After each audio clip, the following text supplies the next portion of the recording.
Hey guys, so I have been wanting to start a trying to conceive vlog. I've watched a lot of them on YouTube and I watch a lot of pregnancy vlogs, and I thought that, those are so much helpful to me to watch.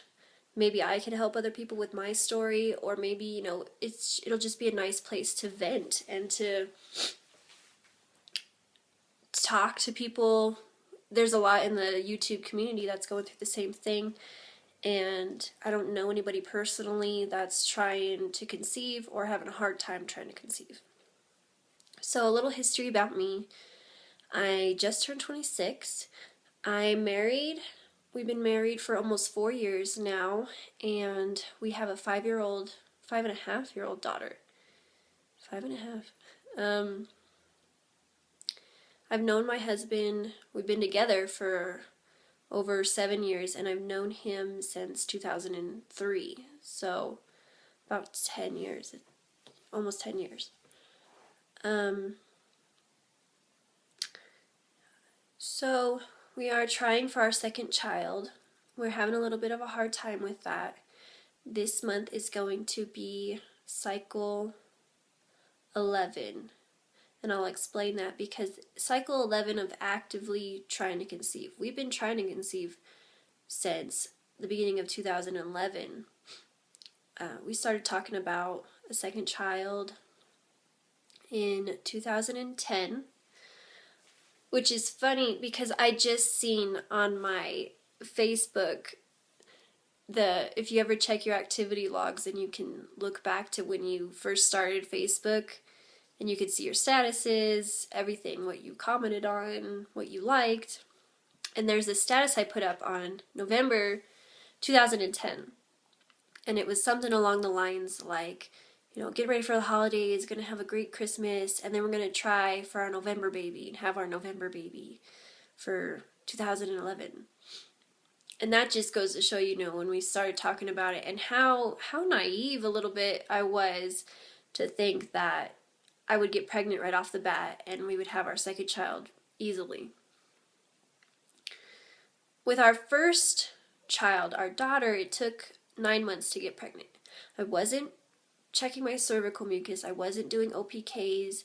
I wasn't charting my temperature, nothing like that. I didn't know a whole lot about it. I thought what everyone else thinks when you're first trying for kids, you're taught if you have unprotected sex, you're going to get pregnant like that. And it's not true. For some people, it might be true. Some women get pregnant right off the bat, or one night stands, or crazy stuff like that. But a lot of us trying to conceive, it takes a while and it's not super quick. And I think it kind of messes with you because, you're taught you're going to get pregnant right off the bat, and is there something wrong with me? And it's not. It's normal to take up to a year to conceive. You have about, 10? I've read 10 to 20% chance of getting pregnant each month. So it's like amazing. There's so many people in the world. If you ever have time, you should go YouTube the Great Sperm Race, and it's a trip. It's like it takes the scenario of the travel sperm have to get to, what they have to do in order to get to the egg and fertilize it, and it puts it into human size, and they use these humans to demonstrate what it would be like. So you should watch it. Anyways, back to my story. So it took 9 months with her. In 2011, in February, is when we started trying for our second child. We thought it would be really cool to have a November baby because my husband's father, his birthday is in November, and he passed away in 2000. We thought it would be really cool to just have a November baby and have there be another November baby in that family, I guess. I didn't use OPKs or anything like that still. I knew a little bit more about ovulation, but again, I thought that I would get pregnant quickly. I thought, well, if we just have sex enough, if we BD enough times in the month, certainly I'm going to hit my fertile window. I'm going to be pregnant. I'm healthy. Why wouldn't I get pregnant off the bat? So, of course, I didn't get pregnant. We tried for a few months. We skipped a couple months because I didn't want another July baby. I thought, if we're planning it, we should have our kids have their own birthday month so they don't have to share the month and everything. Also, we had skipped the month that would make me have a December baby because of Christmas and the, financial aspect of it. And also, I know a few December babies, friends who have December birthdays, I should say. And you kind of get gypped a little bit on your birthday. Like, here's your birthday / Christmas present and stuff like that. So we weren't sure we wanted a December baby. We kept trying, and the conversation of, our child's getting older, our firstborn, how big of the age gap do we want? Well, we'll just keep trying for a few months, and then if it doesn't happen, we'll talk about it again. So that's kind of what we've been doing. In 2012, February is when we actively really started trying. I started buying OPKs. I learned about cervical mucus and your, fertility signs, all of that. Started taking a multivitamin every day.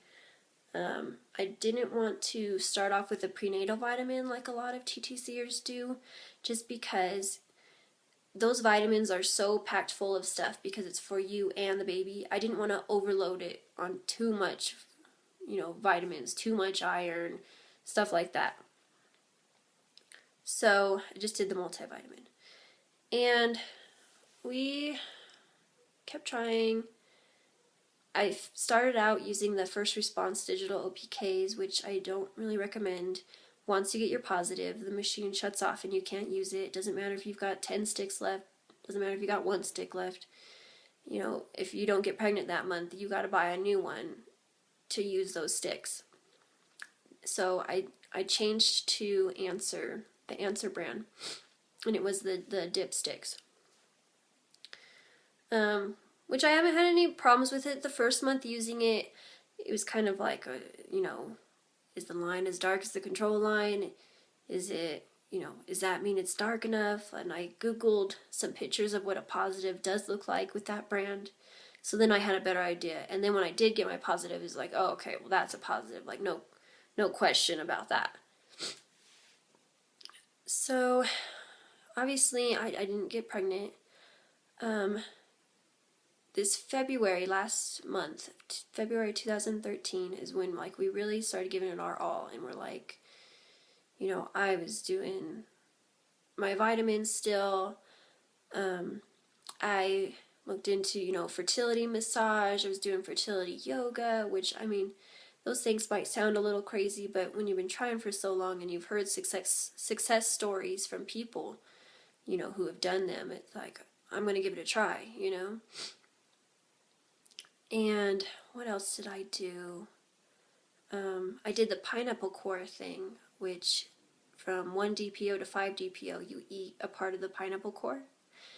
Or you can, they make it in tablets, what is it called? The bromamine? I don't know. I don't remember it off the top of my head. I've got the bottle of it. I ordered the chewable tablets of what's in the pineapple core. It's supposed to thicken the uterine lining and, also attract the egg kind of to the uterine lining. There's been some studies. There's a lot of debate about it on Google, but I thought it was worth a try.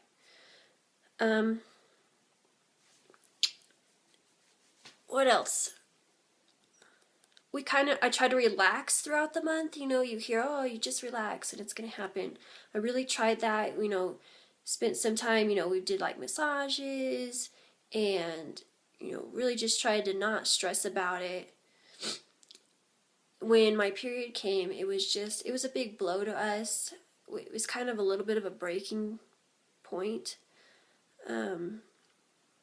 that was our 10th cycle of really trying. But if I want to go back and count 2011, then it's been even longer. And giving it our all, BDing right at the right times. I was doing 2 OPKs just because I was not gonna miss, when I got my surge and everything. I did not want to miss it. And sometimes your body plays tricks on you. You might ovulate later in the month, and you haven't done that in months.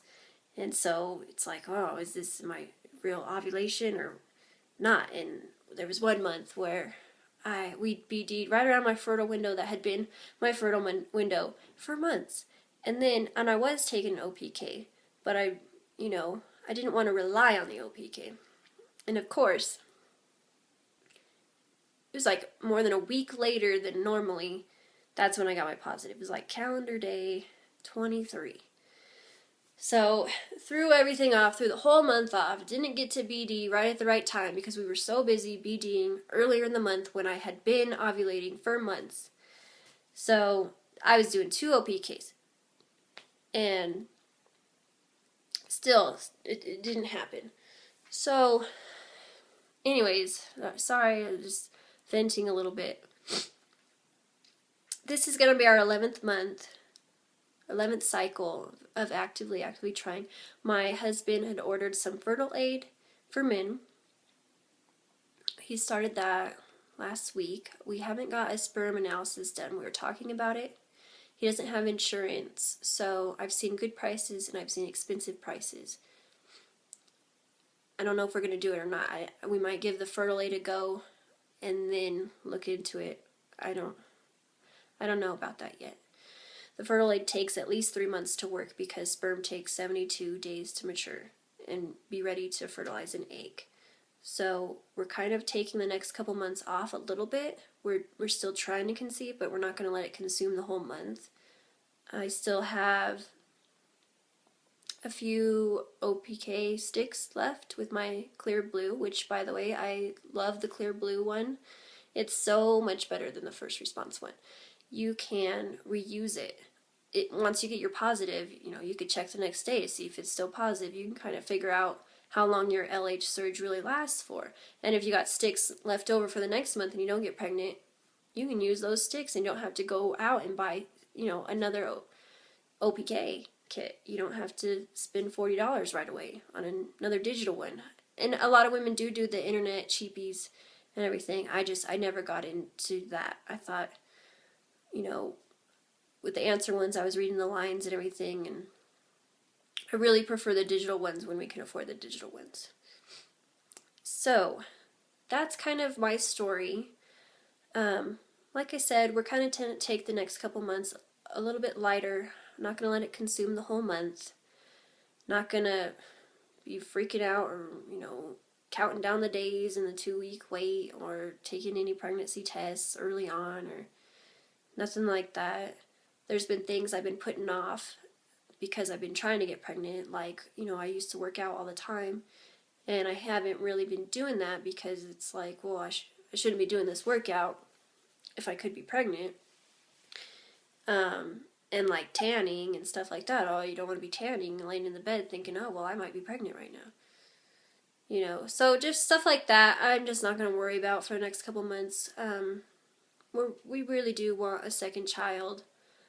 And if it doesn't happen in the next few months, again, we'll have to have that conversation of our daughter's going to be 6 this year. How big of an age gap do we really want between our kids?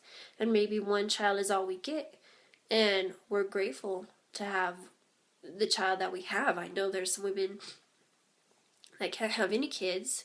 So I'm very grateful, and I know I'm blessed to have one child. And I will be okay if that's all we get. It'll be hard for a few months just coming to terms with it. I did, we always wanted 2 kids, and my husband really wants a son. So it'll be hard, but we will be okay. So that's my story. I'm going to be making more YouTube vlogs and videos. And, hopefully this will turn into a pregnancy vlog. maybe. Fingers crossed. And I will talk to you guys later.